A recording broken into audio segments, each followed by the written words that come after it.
After exploring the north of Sri Lanka, we had one last place to visit, Wilpattu National Park on Sri Lanka's northwestern coast. For much of the 20th century, Wilpattu was scarred by war. The conflict, however, turned this vast natural area into an unlikely wildlife retreat, protecting elephants, leopards, sloth bears, and other rare Sri Lankan wildlife.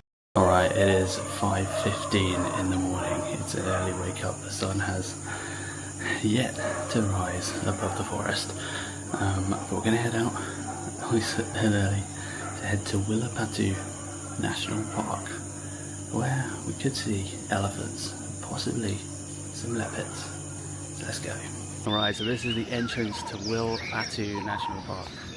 I've got these nice little four-wheel drive safari trucks. So I'm going to head on in and see what we find. Now this is home to one of the largest populations of rare leopards in Sri Lanka.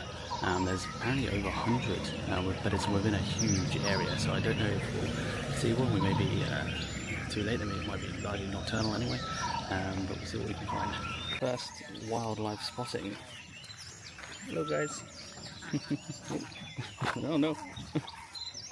Now, interestingly, or perhaps heartbreakingly for conservationists and locals and anyone interested in wildlife really as well, this national park was closed for around 16 years during the Civil War.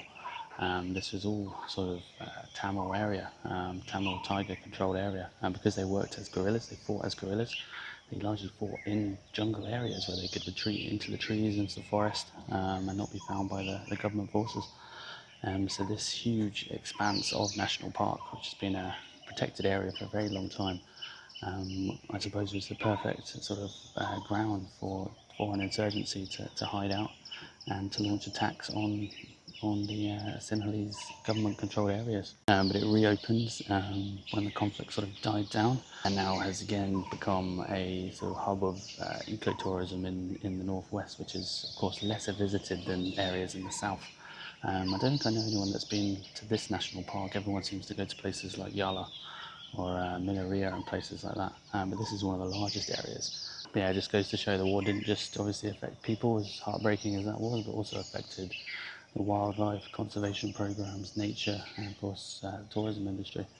So hopefully all of those things can now sort of rebound in a more peaceful Sri Lanka.